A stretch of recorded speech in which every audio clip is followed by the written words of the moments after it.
Glória a Deus. Eu quero convidar você a abrir a sua Bíblia comigo no livro de 1 Reis, capítulo 17.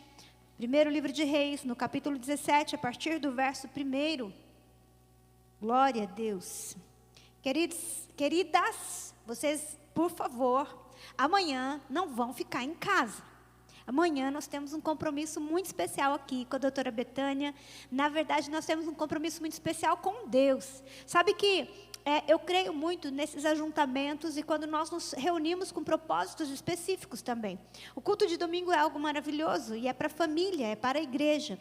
Mas nós temos os cultos de homens, os cultos de mulheres, nós temos aqui o papo de casal e cada evento desse tem um propósito específico. E às vezes aquilo que você precisa, a direção que você precisa vai estar em um desses lugares, tá? Então eu quero convidar você, não fique em casa amanhã. Eu sei que segunda-feira você fala assim, não, eu tenho isso, aquilo. A gente sempre vai ter alguma coisa para fazer, ponto. Mas vamos estar aqui juntas. Eu tenho certeza que o Senhor tem uma palavra de Deus, um tempo de cura, de ministração. Então eu quero convidar você e eu quero te incentivar a convidar alguém. Às vezes você quer falar do amor de Jesus para uma colega de trabalho, para sua irmã, para uma amiga sua, e você não sabe muito bem como fazer. Convida ela para vir para o culto elas amanhã às 20 horas. Então você não pode ficar de fora, amém? Você achou aí? Também está no telão. 1 Reis, capítulo 17, versículo 1. A palavra de Deus diz assim: Então Elias, o tesbita dos moradores de Gileade, disse a Acabe: Tão certo como vive o Senhor, Deus de Israel, perante cuja face estou, nem orvalho, nem chuva haverá nestes anos, segundo a minha palavra. Veio-lhe a palavra do Senhor dizendo: Retira-te daqui, vai para o lado oriental e esconde-te junto à torrente ou aos ribeiros de Querite, fronteira do Jordão. Beberás da torrente, e ordenei aos corvos que ali te sustentem. Foi, pois, e fez segundo a palavra do Senhor. Retirou-se e habitou junto à torrente de Querite, fronteira ao Jordão. Os corvos lhe traziam pela manhã pão e carne, como também pão e carne ao anoitecer. E bebia da torrente, mas passados os dias, a torrente secou, porque não chovia sobre a terra. Até aqui, amém? Você quer que o Senhor fale com você nessa noite? Quer mesmo? Então vamos pedir isso para Ele? Eu quero que você feche seus olhos e você faça uma oração, consagrando ao Senhor o seu coração, a sua mente, pedindo para Deus falar com você. Vamos fazer isso? Pai, nós estamos aqui como tua igreja, como teus filhos. Nós não queremos estar nesse lugar apenas por estar. Nós não viemos a essa casa para ouvir uma boa palavra, para ouvir uma boa música. Nós viemos nesse lugar para ouvir a tua palavra, para ouvir a tua voz. E nessa noite nós consagramos os nossos corações, a nossa mente ao Senhor. Pai, na autoridade que há no nome de Jesus, eu quero declarar falida toda a intenção do inferno, no sentido de roubar essa palavra, toda dor, toda ansiedade, toda crise que possa estar sobre qualquer pessoa que está nesse lugar, qualquer pessoa que está nos assistindo pelas redes sociais. Eu quero declarar falido agora, mas eu quero declarar que o nosso coração e a nossa mente está pronta para receber essa palavra que vai cair e vai dar fruto a 30, a 60 e a 100 por um. Quantos concordam e podem dizer amém? Glória a Deus. Queridos, eu não sei você, mas eu sou uma entusiasta quanto à vida de Elias. Elias é um daqueles profetas que, sabe, anima a gente, né? Porque ele é uma pessoa que é aparentemente alguém sem história, que de repente aparece, né? Numa determinada circunstância ele aparece e ele já chega chegando, né? A vida dele é intensa porque ele já chega diante de um reino totalmente corrupto, corrompido, um reino que está sendo seduzido pela idolatria, que é o reino de Acabe, juntamente com Jezabel, e ele chega e ele diz o seguinte: durante os próximos anos, ele nem diz quantos anos, mas durante os próximos anos não vai cair chuva e nem orvalho. Você está entendendo? Nem o orvalho que molha a graminha ali todo dia de noite não vai acontecer pelos próximos anos, segundo a palavra que eu disser. E ele nem está dizendo assim, segundo a palavra de Deus, segundo a palavra que o Senhor disse, não, segundo a palavra que eu disser. E ele era um homem ousado. E a Bíblia diz então, que depois que Elias fala isso, vem uma palavra do Senhor. E ele vai mandar Elias, né, para um lugar. Mas a grande questão aqui é que Israel, naquele período, estava sendo seduzido para adorar Baal. E Baal, gente, era considerado o deus da chuva. o Deus das tempestades e o Deus da fertilidade. E é por isso que Deus fez com que a palavra de Elias fosse justamente para que não houvesse chuva. E se você ler toda a história, né, até a volta de Elias, até quando ele aparece novamente, porque ele vai sumir um tempo aí, 3 anos e meio, até a sua volta, o que vai trazer a marca da volta da bênção de Deus vai ser a chuva. Porque já que Baal era o Deus da chuva, então que chovesse naquele período, então que houvesse orvalho naquele período. Mas não aconteceu, porque o grande propósito de Deus é que aquela mensagem que Deus estava mandando, não apenas através da boca de Elias, mas suspendendo a chuva, suspendendo o orvalho, chamasse a atenção do povo de Israel para que eles olhassem para o Senhor. Agora olha que coisa interessante. Deus, ele traz essa palavra para a nação de Israel. Mas querido, Deus usa a vida de Elias para trazer uma mensagem. Mas eu quero dizer algo para você nessa noite. Deus, ele não quer simplesmente transmitir uma mensagem através da minha ou da sua vida. Deus quer que nós nos tornemos a própria mensagem. Se você entender a profundidade disso, olha, Deus, ele não quer nos usar como um feitor, como um senhor de escravos, que usa a gente, né? Então, vou usar esse aqui agora, usei até acabar. Não, durante a nossa vida, Deus vai estar nos usando, sim, para levarmos uma mensagem, né? Jerusa estava falando aqui, olha, o nosso propósito é levar uma mensagem, e a grande verdade é que todos nós temos uma mensagem para levar. Sabia que existem pessoas que não vão ouvir o Evangelho, não vão se identificar com a pregação do Evangelho através da minha vida, mas vão se identificar através da sua vida. Então todos nós temos uma mensagem, mas há algo muito tremendo que nós precisamos entender. Não existe mensagem simplesmente através da nossa boca, se não houver uma mensagem através da nossa vida. Antes de Deus querer que nós preguemos aos outros, Deus quer escrever em nós uma mensagem. E por causa disso, Deus simplesmente não faz algo apenas com a nação de Israel. Deus começa a trabalhar na vida do próprio Elias. E sabe o que é interessante, gente? É que Deus vai usar o desconforto, mesmo Deus dando direções claras do que Elias deveria fazer. Elias vai viver um período de muito desconforto, uma questão assim delicada. Por quê? Porque o Senhor vai dizer para ele que ele precisa ir para um lugar, ele precisa se esconder. E eu não sei você, mas uma coisa que nós não gostamos muito é de ficar escondidos, né? Parece que tem alguma coisa errada. E a gente precisa entender isso, que Deus, ele vai, queridos, muitas vezes fazer algumas coisas que nós não vamos entender muito bem. E eu quero dizer algo para você. Muitas vezes, a maneira de Deus escrever uma mensagem em nós, a transformação que Deus quer fazer em nós, vai ser através do desconforto. Olha para quem está do seu lado e fala assim, não desanima não. Porque o desconforto é santo. Queridos, Deus, ele provoca um desconforto santo para gerar em nós uma transformação. Por quê? Porque se a gente ficar na nossa zona de conforto, a gente não vai crescer. Então, essa é uma daquelas verdades que a gente gostaria de pular, mas é um fato. É muito difícil um processo de transformação de Deus na nossa vida, se nós estivermos nos dias fáceis e nos dias tranquilos. E não foi diferente com Elias. E o primeiro desconforto, então, que Elias tem, é justamente o desconforto de ficar escondido. O que é ficar escondido? Estar escondido é aquela fase da vida que ninguém lembra de você. Já passou por uma fase assim, que parece que você é invisível?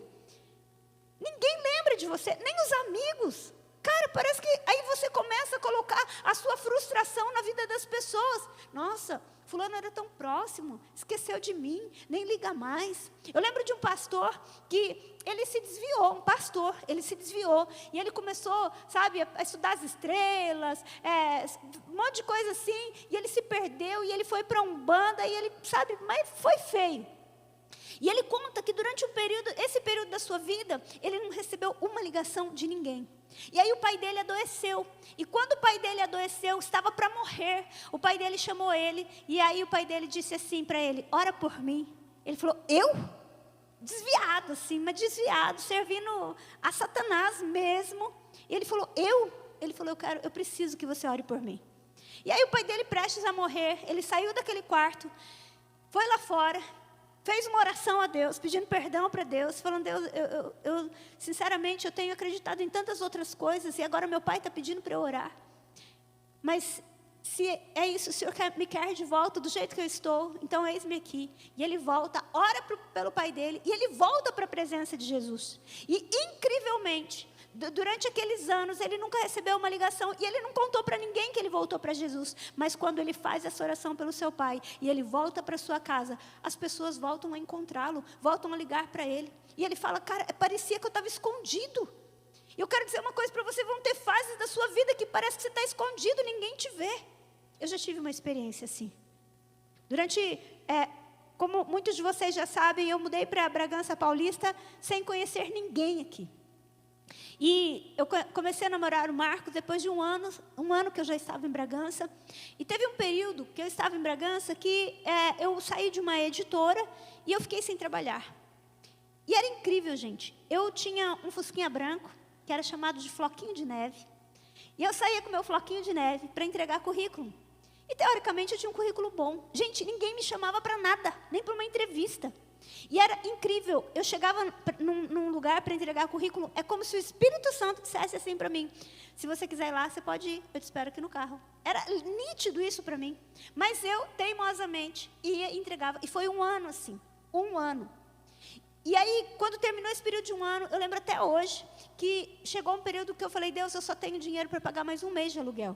Entenda isso, gente. Eu não tinha família aqui. Ninguém. Só a igreja. Eu nunca liguei para minha mãe para pedir dinheiro, para falar que eu estava com uma dificuldade. Nada disso. E aí, eu só tinha dinheiro para pagar aquele aluguel. Eu falei: Senhor, as pessoas me conhecem, sabem que eu sirvo ao Senhor. E eu não quero envergonhar o teu nome. E eu só tenho dinheiro para pagar mais um mês. E tudo que eu ia procurar de trabalho, Deus falava que não era para eu ir. E aí, queridos, aconteceu que numa quarta-feira, a hora que eu abri os olhos, Deus falou assim: pode sair procurar trabalho. Eu peguei, né? Fui procurar trabalho. Peguei meus currículos, né? Entrei no meu floquinho de neve, fui para o centro da cidade. E eu fui num lugar que eu tinha tirado umas fotos lá para olhar. E aí a moça queria me vender, eu falei: eu não posso, porque na verdade eu estou procurando trabalho. E ela falou assim: nossa, você está procurando trabalho? A gente está precisando de gente aqui. E por incrível que pareça, a supervisora, que é de Minas Gerais, ela está aqui hoje. Você não quer fazer uma entrevista agora? Eu falei: nossa. Eu falei: tá bom. E eu fiz a entrevista com ela. E aí ela falou: olha, eu gostei muito de você, mas você é para a área administrativa. E eu não estou precisando de ninguém para a área administrativa. Quarta-feira. Queridos, na sexta-feira, ela me ligou dizendo que as 2 pessoas do financeiro tinham saído. E marcou uma entrevista comigo na segunda-feira. E naquela semana eu comecei a trabalhar. Eu fiquei escondida, porque quando Deus te esconde, querido, ninguém te acha.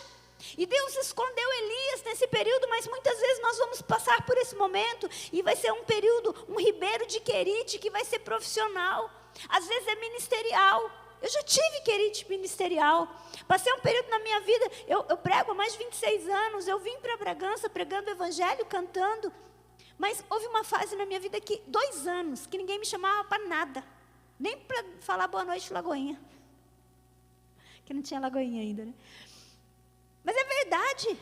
E aí um dia eu fui falar com o Senhor acerca disso, e o Senhor falou: quem dá oportunidade sou eu.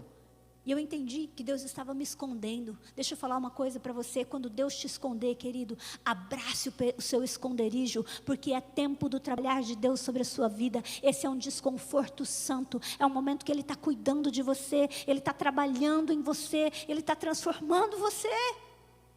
Não queira aparecer na hora errada, no lugar errado. Às vezes nós vamos ter esses períodos na nossa vida, e se nós entendermos, e eu lembro disso, agora você pensa bem, eu morava sozinha, eu não tinha família aqui em Bragança, nessa época eu já estava namorando o Marcos, mas ele estava trabalhando, então eu ficava o dia inteiro, sabe o que eu fazia? Eu acordava, e eu orava, e adorava, e orava, e adorava, parava, almoçava, orava, adorava. E aí um dia Deus falou para mim: você vai sentir saudade desse período. E sabe de uma coisa? Quando você entende o tempo do esconderijo de Deus, você abraça esse período, porque você vai sentir saudade.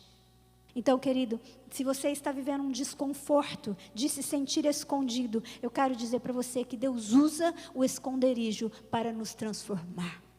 A outra coisa, o segundo desconforto que Deus usou para trabalhar na vida de Elias foi a dependência incondicional. Não era apenas uma dependência, mas era uma dependência incondicional. Porque, fala sério, hoje você vai no mercado e você compra lá carne, legumes para alguns dias, que são os perecíveis, porque as outras coisas muitas vezes você compra para o mês. Agora, a palavra de Deus para Elias, o que era? Eu vou mandar para você o alimento de manhã, e eu vou mandar para você o alimento à tarde. Ele nem recebia o alimento para o dia inteiro. Você tem noção? Tem gente que só de pensar já deu palpitação, já deu crise de ansiedade, porque precisa saber o que vai acontecer nos próximos 30 dias, não é? Deixa eu falar uma coisa para você, queridos. Muitas vezes o Senhor vai nos levar para circunstâncias que vai gerar um desconforto em nós, porque o Senhor quer gerar em nós uma dependência incondicional. Agora, olha que coisa interessante que eu aprendi esses dias. Eu sempre me questionei sobre essa questão dos corvos levarem os alimentos para Elias. Por quê? Porque primeiro que corvo não é um bicho muito bonito. Você imagina, na sacolinha de plástico é que eles não levavam, né? Você concorda comigo? Que naquela época não tinha sacolinha de plástico, né? Na embalagem de isopor também não levava. Só que esses dias estudando sobre esse texto, eu descobri algo muito interessante. Você sabe que os israelitas, os judeus, eles ensinam que não eram os corvos pássaro, mas que naquela época os textos, a grafia dos textos, ele misturava o alfabeto. Então não tinha alfabeto, só tinha as consoantes, não tinha as vogais, desculpa. Só tinha as consoantes. E a palavra para corvos é a mesma palavra usada para árabes. A mesma palavra, as mesmas consoantes para corvos são as mesmas consoantes de árabes. E segundo os judeus, quem levava o alimento para Elias eram os comerciantes, os árabes. Agora pensa bem, Elias viajou 200 quilômetros, porque Querite, diferente das outras cidades que nós vemos ali na Bíblia, não era perto. Elias viajou 200 quilômetros, ia ser alimentado por um povo árabe, os mercadores ou fiadores. Aí tem uma outra palavra que eu não vou entrar nesse mérito aqui lá em Provérbios, que é a mesma tradução. E Deus usou essas pessoas. Agora, eu quero dizer uma coisa para você. Meu irmão, quando a sua confiança é incondicional no Senhor, não interessa se Deus vai usar pássaro, vai usar mula, vai usar árabe, vai usar o que for. Quando a sua confiança está no Senhor, Ele vai trazer o seu sustento na hora certa, no momento certo. Agora, é desconfortável. É desconfortável você não saber de onde vem. É desconfortável você não saber como é que você vai comer no dia seguinte. E nesse período de esconderijo que eu passei por um ano, é aqui que vocês ouvem muitas vezes o Marcos falar que ele chegava em casa, e eu fazia isso, queridos. Eu pegava os versículos da palavra de Deus que falavam sobre a provisão de Deus para a minha vida, e eu colava no espelho do banheiro, nos meus armários, e eu declarava sobre a minha casa, porque eu cria, e acredite, eu vivi isso. Mas não foi só aqui não. Eu lembro, e eu já falei isso também aqui, quando eu morava em São Paulo, eu vim para São Paulo, também não conhecia ninguém. Eu vim por causa de uma palavra de Deus. E eu morei 1 ano e meio em São Paulo. E, gente, eu vim para ficar 15 dias. E eu acabei ficando direto. Queridos, quantas provisões eu tive de Deus ali. Mas, assim, incríveis. Por uma dependência incondicional. Essa é a mensagem que Deus quer escrever no nosso coração. É por isso que Jesus, ele vem assim e diz: não andeis ansiosos pelo que vocês vão comer no dia de amanhã. Olhem para as aves do céu, elas não semeiam, elas não plantam, elas não colhem. O vosso Pai Celestial sabe do que vocês precisam antes que vocês venham a pedir. Queridos, o Senhor quer marcar o nosso coração com uma confiança que a gente vai depender dEle, independente da circunstância, que eu vou olhar, pode ser que eu não veja nada, mas eu vou continuar crendo. George Miller foi um homem que falou muito sobre fé, que escreveu sobre fé, mas ele viveu a fé. Entende? Tudo que Deus vai escrever, tudo que Deus vai trazer através de nós, Deus vai escrever em nós. George Miller escreveu um livro com 2.500 orações respondidas. É dele, querido, o testemunho. Ele abriu um orfanato e ele falou para Deus: Senhor, eu nunca vou pedir dinheiro para ninguém. Se o Senhor está me levando a trazer essa obra, eu nunca vou pedir dinheiro, eu nunca vou falar para alguém que eu não tenho alguma coisa. E ele conta inúmeros testemunhos de necessidades e ele ora e Deus provê. É isso que Deus quer. Deus não quer que eu fale apenas sobre fé. Deus quer que eu viva sobre fé. Eu quero dizer uma coisa para você: Deus te chama para viver um novo nível de fé. Só que muitas vezes, para você viver um nível de fé, você vai viver um desconforto. E esse desconforto vai te levar para viver uma dependência incondicional. Só que quando você experimenta essa dependência incondicional do Senhor, você vai perceber que não existe nada melhor do que você ser sustentado por Ele. Deus quer que nós recorramos a Ele, ao invés de ficarmos desesperados. No nosso desconforto, Deus quer gerar dependência, e na dependência, Ele quer que nós tenhamos paz. Deus não quer que a gente viva ansioso. Querido, você sabia que nós estamos vivendo uma das gerações mais ansiosas que já houve? E em parte dessa ansiedade se encontra em um aparelhinho que está bem aí, ou está no seu bolso, ou está na sua mão. Você sabia que todos os aplicativos, de modo geral, principalmente se você, eu não vou citar nome aqui, né, porque pode dar problema, mas assim, você sabe que muitas vezes, quando você vê lá assim, ó, você está lá naquele verdinho, sabe aquele verdinho lá, né? Aí aparece assim: fulano está digitando. Como é que fica? Tem gente que fica desesperado. Nossa, mas não acaba nunca. Hã? Gente, você sabia que isso é feito de propósito para capturar a sua atenção? E é por isso que essa geração está ansiosa. Por quê? Porque a gente já quer saber o que vai acontecer daqui a pouco. Agora, o que Deus quer é que nós sejamos uma geração de paz. Então, muitas vezes, nós vamos ter um desconforto santo. E esse desconforto vai ser de circunstâncias onde nós vamos precisar entender que a nossa confiança está no Senhor. Salmo 37, versículo 4, eu preguei sobre isso na quarta-feira, mas eu quero ler com você esse texto. Salmo 37, versículo 4, olha o que ele diz.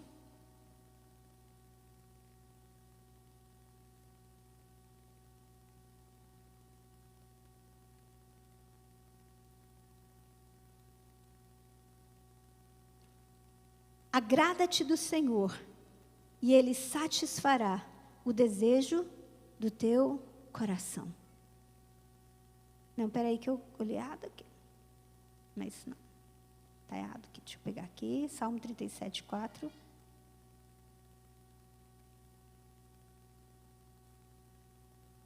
Ah, não, falei errado aqui, gente. Eu marquei errado aqui. Queria falar um outro para vocês. Mas não tem problema, depois eu falo aqui. Eu acho e falo para vocês. O que nós precisamos entender é que, na verdade, o Senhor quer que a nossa confiança esteja nele. Porque se a nossa confiança... Salmo 40, versículo 4. Eu anotei errado, mas é o Salmo 40, versículo 4. Ele diz assim, ó: bem-aventurado o homem que põe no Senhor a sua confiança, e não pende para os arrogantes, nem para os afeiçoados à mentira. Numa outra versão, esse texto diz assim, ó: como é feliz, é plenamente feliz o homem que coloca toda a sua confiança no Senhor. Então, muitas vezes nós vamos viver circunstâncias que vão nos apontar para o Senhor, para que a gente possa ser plenamente feliz. E aí, gente, nós vemos então que Elias, ele é escondido. Nós vemos que Elias, ele é sustentado de manhã e de noite. Ele não sabia nem o que ele ia comer no dia seguinte. Mas tem uma outra coisa que acontece nesse processo todo. Sabe o que acontece? O ribeiro seca. O ribeiro secou. E aí é muito intrigante, por quê? Porque o juízo de Deus era contra a nação de Israel. Ele não estava na nação de Israel. Ele era alguém que temia o Senhor, ele reconhecia quem era Deus, e ele estava no centro da vontade de Deus. Agora deixa eu dizer uma coisa para você: o que tinha de errado? O que Elias estava fazendo de errado? Nada. Então deixa eu contar um segredo para você, queridos. Vão ter muitos momentos na sua vida que você vai estar no centro da vontade de Deus, fazendo tudo o que Deus falou para você fazer, e o ribeiro vai secar. Vai ter sequidão. Às vezes vai ser sequidão de alma. Às vezes vai ser uma sequidão de espírito. Mas sabe o que acontece? Deus muitas vezes ele precisa secar a água do lugar onde nós estamos. Sabe para quê? Para que a gente possa sair de lá. Deus muitas vezes quer nos mudar de nível, e Deus só muda de nível quando Ele gera sequidão. Queridos, só quem já passou por um período de sequidão, alguém mais além de mim já passou por um período de sequidão aqui? Deixa eu falar uma coisa para você, se você não passou, você ainda vai passar. Gente, ter um período de sequidão é muito difícil, porque há momentos na nossa vida que nós vivemos em Deus, que é como beber água fresca de um riacho. Todo dia Deus tem uma palavra, sabe? Você vem no culto, você sente a presença de Deus, é algo maravilhoso.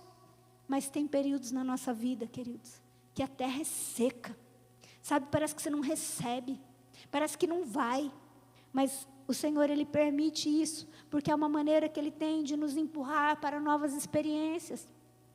Nós não podemos achar que o que nós já conhecemos de Deus é suficiente. Queridos, existe um clamor do céu para que nós possamos conhecer mais da parte de Deus. Veja, Elias estava no lugar que Deus ordenou para ele. Ele estava literalmente no centro da vontade de Deus, mas a sequidão o encontra.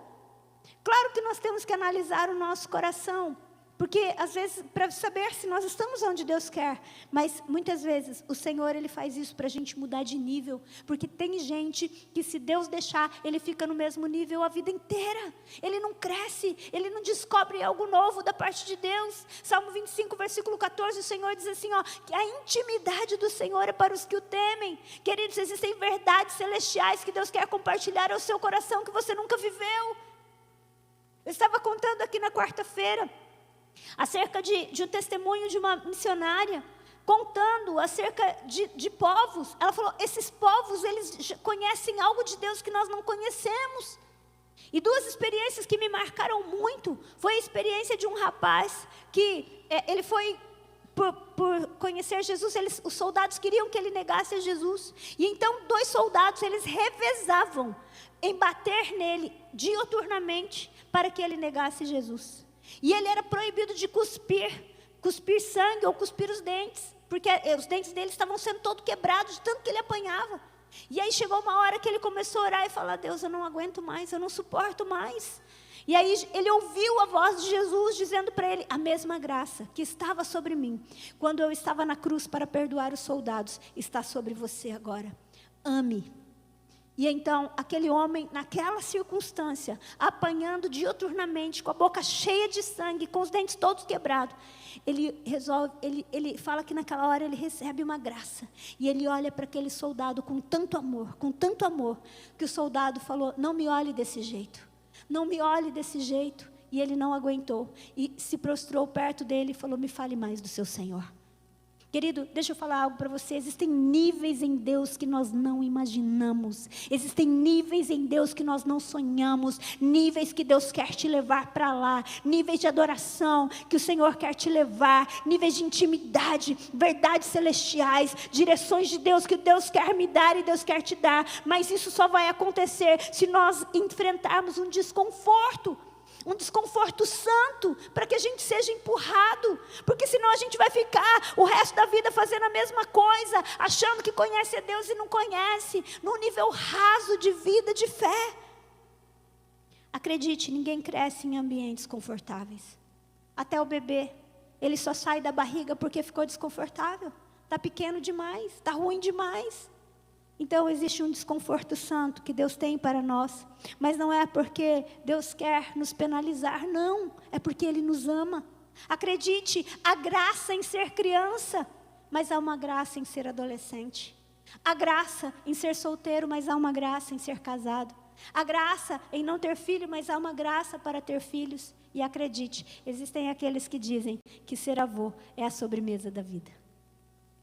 Deus tem algo novo para nós o tempo todo. E se isso acontece no natural, imagina no espiritual. É a mesma coisa. Quando a gente conhece Jesus é maravilhoso. Mas acontece que durante o período da nossa vida, parece que Deus dá um pacote para o novo convertido. Não é assim? Gente, quando você é novo convertido, tem um monte de coisa que acontece na sua vida, mas parece que existe um estágio que as coisas param. Mas é porque o Senhor precisa gerar esse desconforto para a gente crescer. Eu quero dizer algo para você, Deus tem um novo nível, Deus deu um ribeiro para você, Deus deu um ribeiro para mim, mas vai ter uma hora que esse ribeiro vai secar, e é necessário que ele seque, para que a gente viva o novo de Deus na nossa vida. Oséias capítulo 6, versículo 3 diz assim: conheçamos e prossigamos em conhecer ao Senhor. A sua saída como a alva é certa, e ele a nós virá como a chuva serôdia que rega a terra. Veja, conheçamos e prossigamos.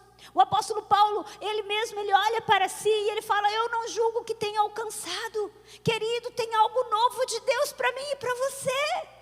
Isso precisa encher o nosso coração de alegria, isso precisa encher o nosso coração de expectativa. E quando vier a sequidão, e quando vier as circunstâncias, você precisa entender que ela está te empurrando para Deus. Ela não está te tirando da presença de Deus, mas na verdade ela está te empurrando para Ele, porque há algo novo do céu a ser revelado para mim e para você. Eu não sei o que você conhece de Deus, eu não sei o que você já viveu com Deus até aqui, mas eu preciso dizer para você, há uma canção que eu amo que diz assim, que o nosso Deus é como um oceano infinito, querido, que nós, os anjos estão até hoje tentando encontrar essas margens e não conseguem. Lá em 1 Coríntios capítulo 13, versículo 9 ao 12, olha o que o apóstolo Paulo diz para nós. Primeira carta de Paulo aos Coríntios, capítulo 3, do versículo 9 ao 12.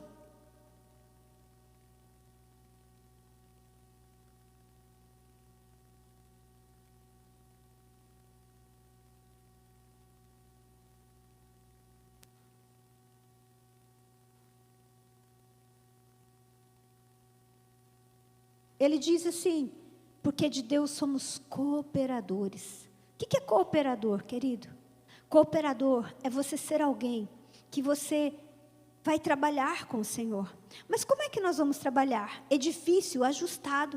Mas como é que nós vamos trabalhar com o Senhor? De que maneira que nós vamos trabalhar com o Senhor? E aí lá no capítulo 13, no versículo 9, olha o que Paulo vem dizer para nós. 1 Coríntios 13, versículo 9, ele vem dizer assim, ó: porque em parte conhecemos e em parte profetizamos. Quando, porém, vier o que é perfeito, então o que é em parte será aniquilado. O apóstolo Paulo, que teve todas as revelações que fizeram com que nós tivéssemos o Novo Testamento, que recebeu a revelação da igreja como corpo, ele diz assim, ó: porque em parte conhecemos, e em parte profetizamos, mas quando vier o que é perfeito, aquilo que é em parte será aniquilado. Ele está dizendo assim, ó: eu não conheço tudo que a gente vê é em parte. E aí ele fala lá no versículo 12, porque agora nós vemos como um espelho, obscuramente, então veremos face a face. Agora conheço em parte, e então eu conhecerei como também sou conhecido. Meu irmão, nós não vamos, tudo que você sabe sobre Jesus é quase nada. Tudo que eu sei sobre Jesus é quase nada. Paulo diz que aquele que pensa que sabe, ainda não sabe como convém saber. Existe algo novo da parte de Deus para mim e para você. Existe uma revelação nova, existe um lugar novo que nós não imaginamos. E Elias, ele viveu isso. Ele pôde experimentar esse desconforto, essa sequidão para empurrar ele para um lugar novo. E o seu novo desconforto era o desconforto de ser sustentado por alguém. Quando Deus seca o ribeiro, Deus fala: eu já preparei uma viúva que vai te sustentar. Querido, sabe que assim, existe uma fase da nossa vida que a gente vive aí escondido em Deus, mas quando você descobre a beleza do secreto, você só quer ficar lá. Porque aí você descobre que o problema, a dificuldade é a gente se relacionar com as pessoas. E Elias, ele estava muito bem treinado em ficar sozinho, muito bem treinado em ter uma vida sós com Deus. Mas acontece que Deus não planejou a sua vida para você viver só. Deus não planejou a minha vida para viver só. Eu até citei isso esses dias. Tem gente que fala assim: quanto mais eu conheço o ser humano, mais eu gosto de bicho. Pois eu tenho uma notícia para te dar. Você foi feito para conviver com pessoas. Você foi feito para se relacionar com pessoas. E se você foi ferido por pessoas, eu quero dizer para você que você vai ser curado por pessoas. Sabe o que a Bíblia diz acerca do solitário, aquele que se isola? Provérbios 18:1 diz assim, ó: aquele que se isola busca o seu próprio interesse, e ele insurge contra a verdadeira sabedoria. Aquele que se isola ele busca o seu próprio interesse, insurge contra a verdadeira sabedoria. Você não foi feito para ficar sozinho. Elias estava ótimo lá, estava sendo sustentado, bonitinho, comidinha de manhã, comidinha de tarde, aguinha do ribeiro. E então Deus fala assim, não, mas eu não fiz você para isso. Meu irmão, nós precisamos entender que muitas vezes, para que nós possamos viver os propósitos de Deus, o Senhor, Ele vai tratar conosco com pessoas. E aí essas pessoas podem ser fáceis, elas podem ser difíceis. Se o primeiro propósito de Deus para a nossa vida é a salvação, o segundo propósito de Deus é o crescimento. Deus quer que você cresça, Deus quer que eu cresça. Aquilo que nós já vivemos em Deus é pequeno perto daquilo que Ele tem para nós. Só que para isso, nós precisamos entender que muitas vezes nós vamos passar por esses desconfortos. E nós precisamos enfrentar esses desconfortos. Aliás, nós devemos abraçar, porque esses desconfortos, eles vêm para o nosso crescimento. Nesse texto que eu li em 1 Coríntios 13, Paulo ainda diz assim, quando eu era menino, eu pensava como menino, eu agia como menino, mas houve um momento que eu deixei de ser menino. Efésios capítulo 4, quando fala sobre os dons, a Bíblia diz que os dons foram dados para a igreja para que todos cresçam. Para que todos cresçam, para que todos cresçam. Deus não tem um propósito de crescimento para Dione que Ele não tem para o Marcos. Deus não tem um propósito de crescimento para um e não tem para outro. O propósito de Deus é que todos cresçam. Mas acredite, muitas vezes para que a gente possa crescer, nós vamos enfrentar alguns desconfortos. E eu quero falar para você, não fuja dos desconfortos que Deus colocar na sua vida. Abraça o desconforto e cresce nele, porque só então você vai viver o seu Carmelo. Só então você vai ver a resposta de Deus, para o propósito de Deus para a sua vida. Querido, nós precisamos entender isso da parte de Deus. O Senhor, Ele tem um chamado para nós. E esse chamado é um chamado de obediência. Um chamado de obediência que vai fazer a gente viver o propósito de Deus. De verdade, queridos. Deus não quer que a gente seja uma placa apenas que aponte para Ele. Ele quer que a mensagem esteja escrita dentro de nós. Meu irmão, Deus não é um feitor. Deus é um Pai amoroso. O que Deus escreveu na vida de Elias foi mais forte do que a mensagem que Elias pregou. Aquilo que Deus tem para escrever na minha e na sua vida é mais forte do que aquilo que eu e você temos para pregar a outros. Não é difícil a gente falar para as pessoas uma palavra. Não é difícil a gente pregar um versículo. Mas, querido, o que Deus tem para mim e para você, Ele quer escrever dentro de nós. E o Senhor quer escrever para nós que nós podemos ser totalmente dependentes dEle. Que quando Ele nos esconde, Ele nos protege, que Ele cuida de nós e que Ele está nos transformando à imagem de Jesus, que Ele tem um novo nível para mim e para você, que é para a gente ficar inconformado mesmo. Existem desconfortos, queridos, que são da parte de Deus, para que a gente possa buscar o novo do Senhor, porque senão a gente ia ficar o resto da vida fazendo a mesma coisa. E nessa noite, nós estamos diante da mesa do Senhor. Sabe que Hebreus diz para nós que Jesus aprendeu através da obediência. Você acha que foi confortável para Jesus ir para a cruz? Você acha que foi confortável para Jesus ser traído? Não, foi desconfortável. Mas foi um desconforto santo, porque Ele sabia o que viria depois. Sabe, Deus tem um plano para a sua vida. Você não está perdido no acaso. Deus está escrevendo uma história maravilhosa. Mas talvez você não está percebendo que Deus está chamando sua atenção, dizendo, ei, eu quero te levar para um novo nível. Eu tenho algo novo para você. E esse novo nível exige entrega total, absoluta, de uma dependência incondicional. E se secar o riacho onde você está, eu só quero que você olhe para mim, porque eu tenho cuidado de você.